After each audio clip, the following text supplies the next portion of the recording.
Bueno, alguien me pregunta que si es verdad lo de la discusión en la mejorana de Gómez y Martí y Maceo, y qué fue lo que en realidad pasó ese día allí.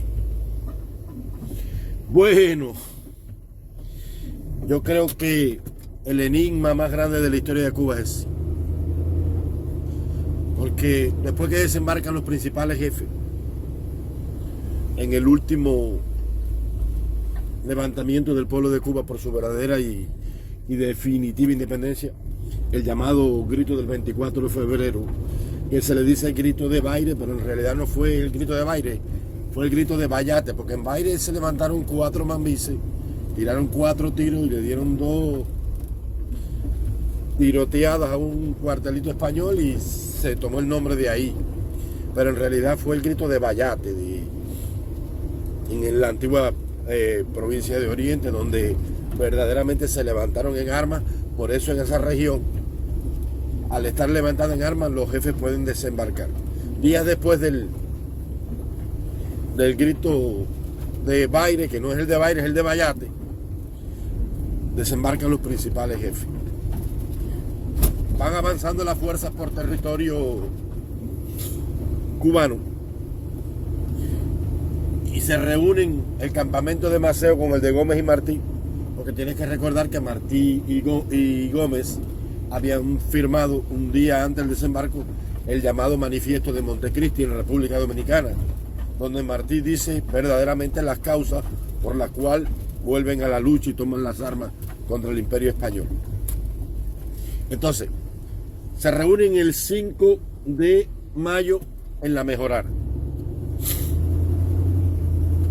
Y allí dice la historia que debajo de un flamboyán estaban el general Jesús Rabí, Flor Combret, enemigo de Maceo, no enemigo por problemas personales, sino más bien de carácter. Martí, Gómez y Maceo y otros jefes, Titi Cabral y estas personas. Entonces, dice que entraron a la casona grande y se sentaron en la sala y allá se oía una fuerte discusión. Después que terminó la reunión, comieron. Una señora que yo no me acuerdo su nombre les hizo una comida. No me acuerdo ahora la comida tampoco porque son muchos datos. Maceo brincó al caballo y con su escolta de unos 20 hombres se fue a su campamento que estaba cerca del lugar. Esa misma noche Martí plasma, derrama su alma sobre su diario de campaña y cuenta y le escribe a Manuel Mercado, su amigo, y le dice que ellos no eligieron la lucha, que la lucha de la patria los eligió a ellos y que todos los días de su vida estaba en peligro de dar su vida por la independencia de Cuba. Dice, cuanto he hecho y haré toda mi vida es para esto. O sea que Martí quería luchar por la independencia de Cuba por las armas, no siendo él un guerrero, porque ahí está reflejado en la carta que le escribe el último día de su muerte a Manuel Mercado. Ahora, cuando se dan los sucesos del 19 de mayo, donde él cae en Dos Ríos, o sea, en la unión del Cauto con el Contramaestre, eso es cerca de Jiguaní, en lo que sería hoy la provincia de Holguín, Jiguaní, la frontera ahí, hay una avanzada española en una finca cercana. Y Maceo y Gómez ordenan la carga. Le dejan una escolta a Martí con un muchacho que era un recluta que se llamaba Ángel de la Guardia. Y le dan expresa orden de que él no salga. Pero Martí desoye las órdenes y sale con un revolvito que traía, con el llamado frac negro ese, en su caballo blanco. Un caballo, primero que todo, cerrero todavía, que se llamaba Baconao, que fue un regalo que le hizo el general Flor Combret, si mal no recuerdo. Y cae aquel día de varios disparos que le dieron. Un tirador que estaba trepado en un guásimo, una mata de guásima, le da un tiro con un fusil,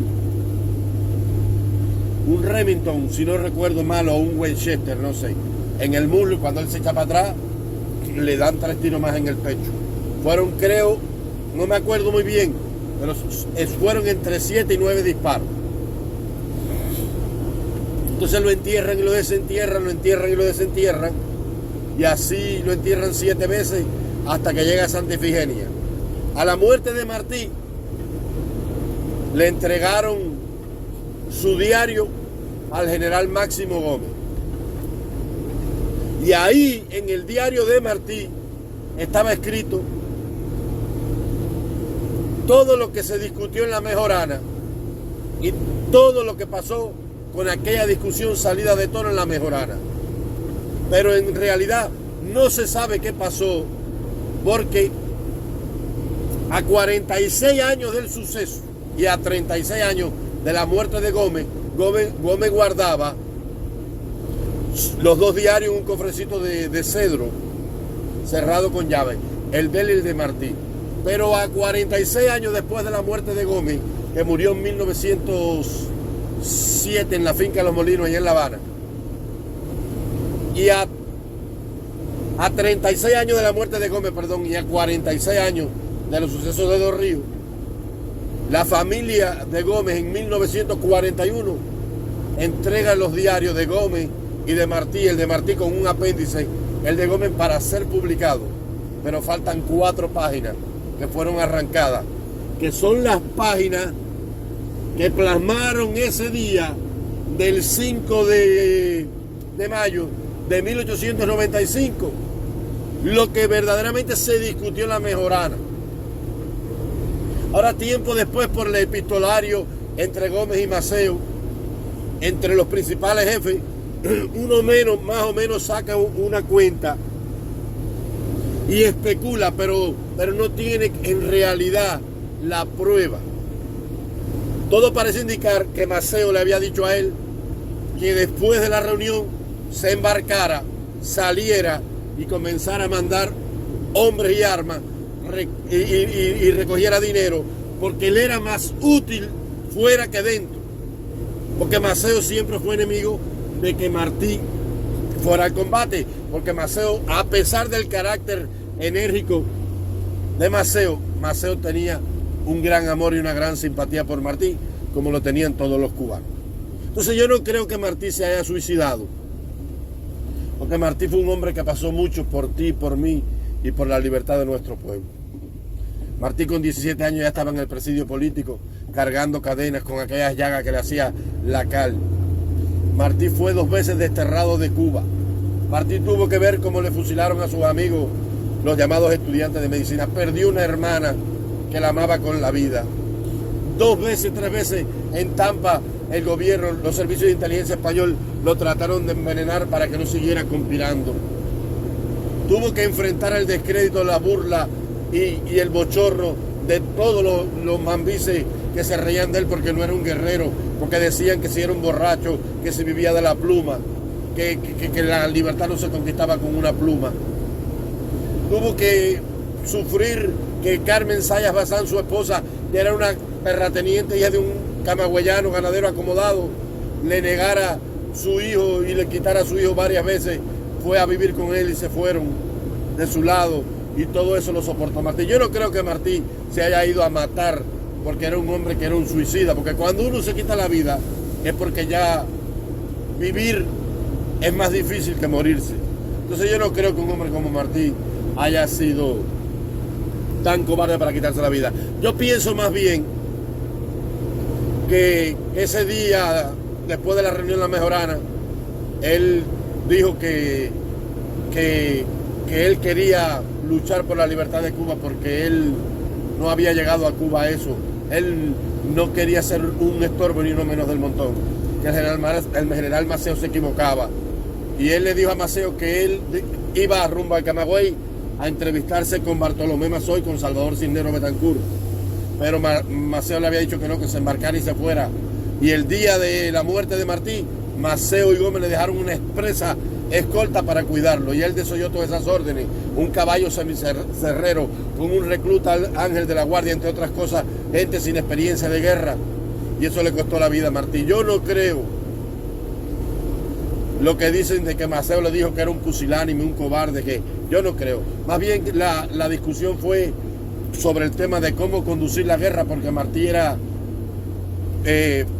partícipe junto a Gómez de un mando cívico-militar, y Maceo quería un poder único militar porque ya había tenido la experiencia de la guerra pasada y el Sagón, y él conocía más la manigua que Martí porque era un muchacho joven. Yo pienso que todo eso fue lo que pasó, pero de todas maneras no sabemos. Yo creo que los que le quitaron las páginas al diario se lo quitaron porque ahí habían cosas que en el futuro iban a ser mal interpretadas sobre la figura de los grandes hombres de Cuba, y por eso se arrancaron. E imagina, eso fue lo que tenemos y lo que pasó y lo que sabemos hasta hoy.